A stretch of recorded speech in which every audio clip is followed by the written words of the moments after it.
Okay, so happy Thursday. So obviously just want to start and say our thoughts and prayers are with DeMar and his family and the whole Buffalo Bills team. I guess he's doing better, so we've just been praying about it, and that's a scary thing to see. But I'm glad he's doing better, and just it's been heavy on our hearts, and we've been thinking about him. Going back to the game briefly, I thought we did some good things. Kept the score down, but we need to start a little bit faster because I think we put our offense in a tough spot, being on the bench, whatever that drive took, the first drive, and ended up scoring some points. But then got it rolling a little bit and kept some points off the board, did good situationally, got some things cleaned up, and on to the New York Giants. What was there in that first drive you didn't like? I think I could have helped them out with a couple bit better calls, honestly, Ruben. And then, it always comes down to execution. And I think we gave up an explosive. They had a couple third downs and then used the quarterback run game a little bit, which we held up. But, when they got to gain a yard or two, it's tough with the multiplicity that they use that guy. So I think the players executed at a pretty good level. It's just we gave up a couple plays, and we just got to clean some things up and play a little cleaner. When you leave a game like that, the points look pretty good from your perspective, but do you view it differently given the way it kind of started the flow of that game?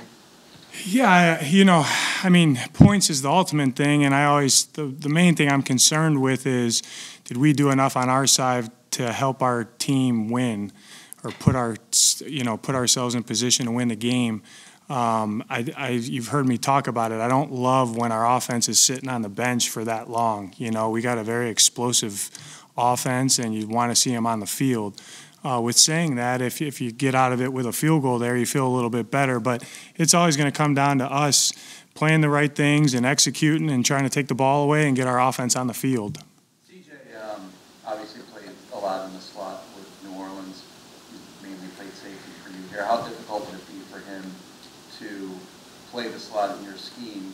Well, how easy or difficult would that be for him to make that transition if he needed him to do that? Yeah, Chauncey's a very versatile player. Like, we got a lot of those guys in that room are versatile pieces. And, when we decide that who's ever up, and we look at the game plan, we look at our people, we look at their people, and decide what's best to try to defend the team that we're playing. So, all those guys in that room, we use their versatility, as you see, when we get in different packages and different groups and how we deploy guys. And when Chauncey's getting ready to go, and if he's back out there, we'll keep doing the same thing with him.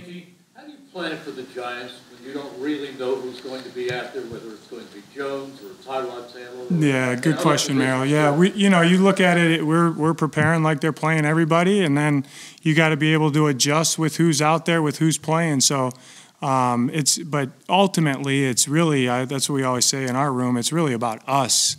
The execution and how we play. And then knowing that with other guys that you're playing, who they have out there, what their skill sets are and what kind of calls we need to get to versus different people to try to defend them the best way. So, but our guys are focused on, what we need to do as a defense to play good, clean football and gives ourselves a chance to win. Hey, Jonathan, you had mentioned before that sacks by themselves aren't a winning stat. Can you take us behind the why of that a little bit? The why, I think, that there's two kind of winning stats out there that this organization hangs their hat on, the head coach. And I've talked about it because I'm in agreement with him. How the game is played today, it's takeaways and explosive plays.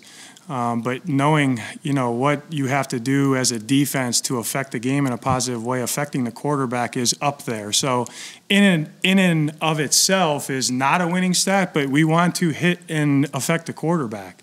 And sacks go into that. So our guys are doing a really good job with that, and we'll continue in known pass to win those downs. And sacks, if you just look at that stat, it's really all 11. And I've talked about that. It's coordinated rushes. It's guys winning when they're one-on-ones. It's the back end doing the right thing. If you got 7, 6, 5 in coverage, so everyone's got to be coordinated. They got to stay connected and really do their jobs, and then you see the production come. We've seen Melton flash increasingly over the last month or so. Is he a candidate to maybe get some of the reps that Sweaty normally would get on the edge? We'll see. I mean, we'll see who's up, and then we always talk about pair and a spare and what guys can do what, and he's a very versatile player, just like as you talked about with CJ, and we'll use him accordingly to help us win. With what you said about sacks, though, like how impressive would it be for you, if you guys were to get 5 more and get the all-time NFL record? I mean, does that mean anything to you? Yeah, I mean, you want to see your guys do well and produce at a high level, and we have really good players, and I think it's a testament to the coaches that, our players are doing what they're coached to do, and then on top of that, they have great detail and great talent. So you're gonna see those guys produce. But ultimately, I'm concerned about winning the game. However, we need to do that. So that's always at the forefront of my mind. As a follow-up to Tim's question, the disparity is pretty clear from 31 in sacks last year to first this year. Is that a cause or an effect of the defensive improvement? I think both. You know what I mean? That's a good question, Zach. I mean, that's an area that we wanted to affect the quarterback more. And if it comes with sacks, great. If it comes with better coverage and making the quarterback hold it and reset, great. If it's better with disguises, all those things that the weapons that you have at your disposal as a defense to try to affect the quarterback, we wanted to improve all of that. And then I think it's just really a testament to the players of winning a lot of one-on-ones, and staying connected and doing the right things and, helping each other out. And we always say, the whole phrase of do your job so your buddy can have success doing his. That's to me, the sack numbers is really a direct correlation of that, because you see multiple times where guys are setting other guys up for sacks, which is awesome to see, because that's why it's the ultimate team game is football. Your goal is team goals, of course, but as an individual, do you think Haason Reddick deserves consideration as a defensive player of the year? Yeah, I don't know what his sack numbers are, 16. But 16, yeah, he's up there. I mean, he's one of the best players in the NFL. I would say that. And, if I didn't drop him so much, he'd probably have 25. Is that a shot at us? No, that's not a shot at you. That's a kudos in Haason's hat to do whatever we need to do. He will do whatever we ask him to do to win the game. And that's what you talk about. That's what you want out of your elite defenders, is to be team first and put themselves second behind the team, and that's what he does. You mentioned DeMar. You guys went through your own scary situation with Josh. Yeah. How difficult is it for you to refocus, and how impressed were you about the guys' refocus? Yeah, John, I mean, it's hard. There's obviously a human element. You see guys on the ground. We went through it with guys all this year, whether, Chauncey or Josh or whatever, and you're always, that's the game kind of goes to the back of your mind at that moment, because all you're really concerned there is the health of the player, and but then knowing that you do, once the whistle blows, you got a job to do as well. So you got to kind of compartmentalize that, and our staff does a great job here, because I think within, after that first drive, Hunk came up to me and was like, Sweaty's okay, you know what I mean? And that kind of helped me a little bit, but you got to refocus, and you got a job to do, and you got to do it. But, you guys know, like, this isn't, there's injuries happen in the game of football. It's a violent contact sport. And, ultimately we appreciate those guys laying it on the line all the time with what they do. I mean, it's entertainment for the world, but they're sacrificing a lot, and we appreciate that. A couple more. There was a player sentiment in the locker room yesterday that maybe the team or players weren't as focused in as they needed to be on the task at hand in recent weeks, that the energy didn't match the Saints, at least early on. Does that kind of match what you have seen? How do you make sense of it? Do you think it's just kind of like a situational thing, and where do you think things stand No, now? I mean, me personally, I think that's kind of a narrative out there that looks cool. Our guys had great energy, great emotion, had a great week of prep, and we didn't do enough to win the game. So we'll go back at it, and we'll try to do enough to win the game. What needs to be done to unlock win post-injury here? Yeah, we'll see. I mean, I think he's going to go today, and hopefully he's healthy. I was joking about him. I say he should have some fresh legs and a new knee, but he, I think he'll come in if he's ready to go. That we'll get him in and up and playing, and that's kind of a head coach and doctor thing for us. But excited to see him go out there and play. That's why we acquired him. And that was a good, by Howie, a good addition for us, and we know what he can do.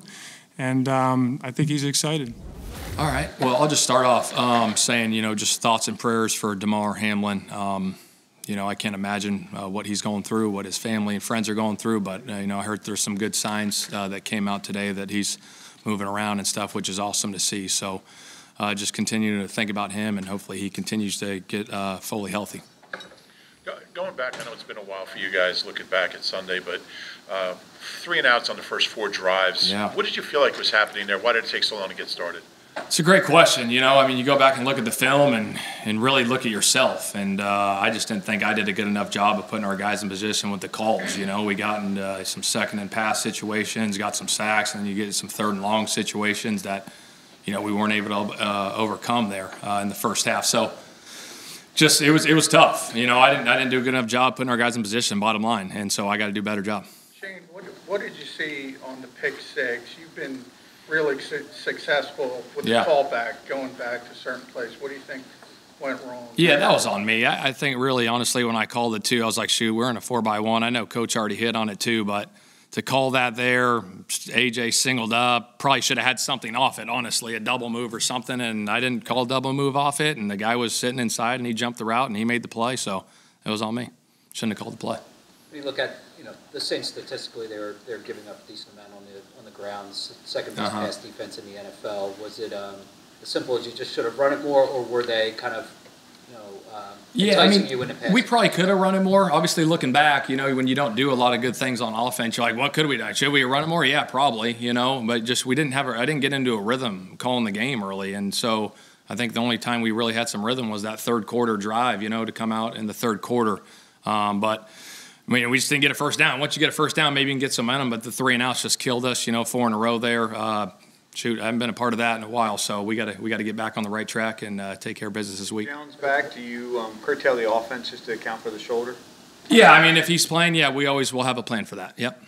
With Miles, he didn't play very much in that game, fewest snaps of the season. Was that related to the shoulder, or is that something you have to monitor? Yeah, no, I think early on, what did we have, 17 plays in the first half? Right? And then how many do we have in the second half? I don't know. Even his percentage was lower than it has been. Yeah, I got you. Yeah, we always want to mix those guys in. Miles is obviously our guy, and so we just rotated those guys, and that's how it went.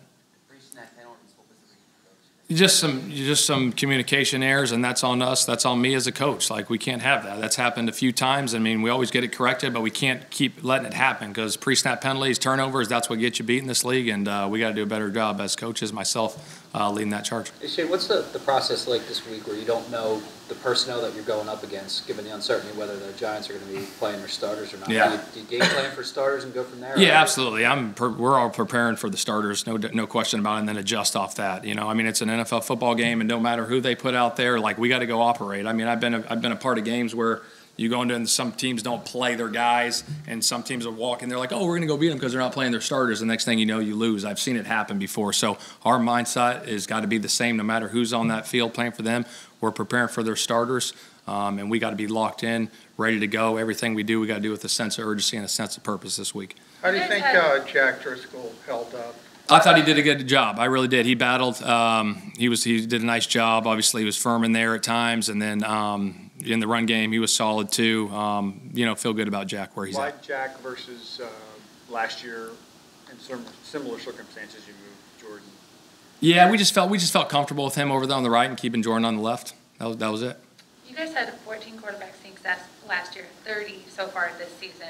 Yesterday, Sirianni said you'd be surprised how much detail goes into planning each one of those. So I'm wondering, how much time do you guys spend on those plays, designing them? And I know they're hard to practice, obviously, because you don't want people to get injured. Yeah. How do you practice them? How much time do you spend on those? We always have our third down day, so we go through that. A lot of those are in the walkthrough periods, and we obviously set them up and do different formations off them, however it is, but there is a lot of detail that goes into it. And then once you get into a rhythm like we've been doing it, guys have a really good feel for it. The offensive line's got a really good feel for it. Jalen's got a good feel for it. The guys that are behind pushing know where to go, their stances, all those different things, and then protecting the edges on the outside are huge. How does it compare to other teams and offenses that you've been a part of, like the amount of focus and attention that you guys spend on those here versus elsewhere in prior experience you had? Yeah, no, it's been a ton. I think I've had more quarterback sneaks, and I probably ran five. Five is probably more than I've ever been a part of in the last 10 years of my career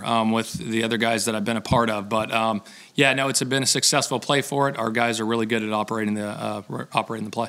That was just a walkthrough yesterday, but how'd Jalen do? What'd you say? He was good.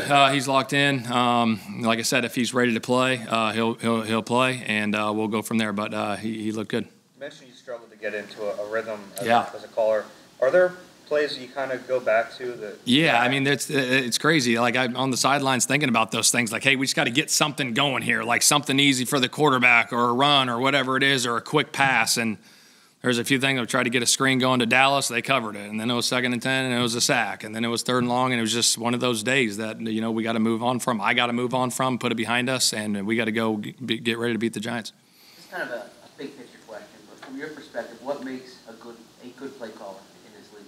I think a feel, a rhythm of the game, knowing their tendencies on, 1st down, 2nd down, 3rd down, having a plan for it, and then knowing when to be aggressive and attacking, and without getting into too detail of how I see it, I do think that you need to be aggressive and attacking at all times, especially when you can get the defense on their heels and guessing and go a little bit.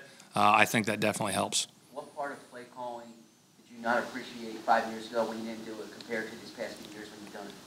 I think it's not always going to be perfect. I mean, what happened last week? I've had 2020. I might have had a game similar, but not as similar as this one. This one was probably the worst one for me personally that I've been a part of. But bouncing back from those games that aren't always going to be perfect, and especially when you're struggling, trying to find something to get it going, and then getting out of that rut. So. And then really doing, just looking at yourself in the mirror and going back and saying, what could I have done better as a play caller in those situations, and then go forward from there and make the corrections. You guys turned the ball over 4 times against Dallas. Do you feel like there was an overcorrection, whether it be by Gardner or in the play calling in the Saints game to try to counteract that? No, I think some of those things, like in the Cowboy game, both interceptions were kind of bang plays. Like those things happen. Like we just can't have a ton of them happen in a game. I mean, you don't want any, regardless. You don't want any, but if they do happen, you don't want them to be blatantly like bad throws or just the fumbles. We got to take care of the football, all those different things, but. We'll always have a plan for trying to take care of the football. I mean, that's the most important thing, is taking care of the football. In the big picture type of thing, how would you evaluate the way Gardner's played these past 2 games? I mean, obviously, you put up a lot of points against Dallas, struggled against the Saints. Like, how would you say overall he's played? Yeah, I think Gardner's been solid. And, again, I didn't do a good enough job for him on Sunday. That was on me. That game, that first half, the second half, all of it. I didn't do a good enough calling it and putting these guys in position. I didn't do a good enough job for Gardner. I didn't do a good enough job for the line, the receivers, tight ends, backs, everybody. I got to be better.